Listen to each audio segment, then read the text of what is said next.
If you're looking for the right dog trainer here in Gladstone, it can feel like a huge task. But don't worry, we're going to break down everything you need to know so you can find a great professional to help you and your dog. Life with a dog in Gladstone is pretty unique. It's all about those amazing waterfront walks along Little Bay Danok, but it's also about getting through those long, snowy UP winters. The right kind of training makes sure your dog can handle all of it and handle it well. So let's get started with the skills that will actually make a difference for a dog living right here in our community. A really good local trainer gets this. They know it's about more than just sit and stay. It's about real-world stuff. Can your dog stay cool when a snowmobiler ribs by? Or can they greet someone politely when you run into a local shop? These are the things that make life with your dog so much easier and more fun for everybody.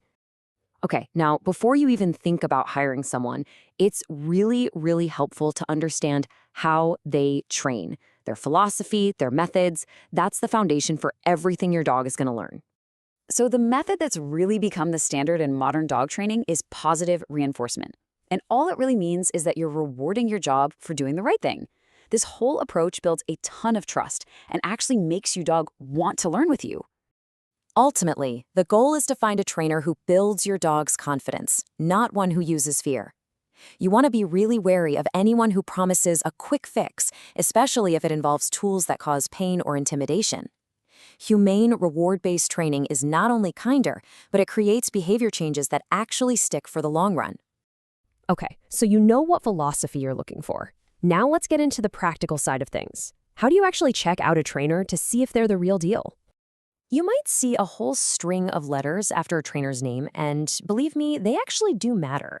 Certifications like these show that a trainer has passed some pretty tough exams. They've committed to using humane methods, and they stay up to date on the science of animal behavior. It really shows a professional commitment to what they do.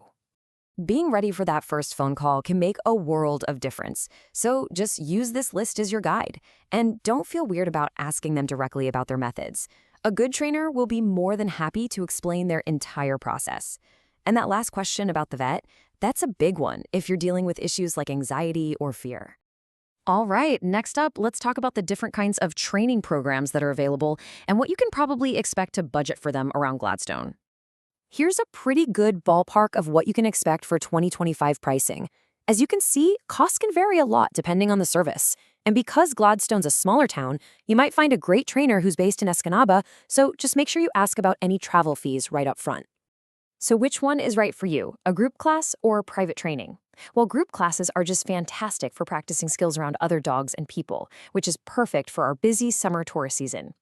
But if you're pulling your hair out over something specific at home, like your dog jumping on guests or counter surfing, a private trainer can give you that one-on-one help right where the problem is happening.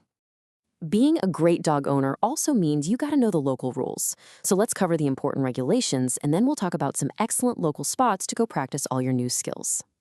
6 feet. This is a number that every single dog owner in Gladstone needs to know. When you're in a public space, your dog's leash can't be any longer than 6 feet. It's a simple rule, but it helps keep everyone and every dog safe and comfortable. So here are the key rules all in one place. You've got the citywide leash law, and then the vaccination and licensing rules, which are handled by the county. That nuisance barking ordinance is also a really good reminder of why teaching your dog to be quiet at home is so worthwhile. Once you get going with your training, you're going to need places to practice.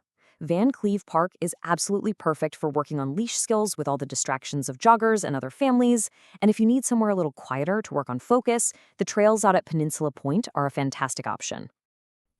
Picking the right trainer really is the first step to having an amazing life with your dog here. Just imagine taking a peaceful walk through Van Cleve Park, or maybe relaxing downtown without your dog pulling or lunging. With good, positive training, you can have a dog that's a welcome companion no matter where you go. Best of luck on your training adventure.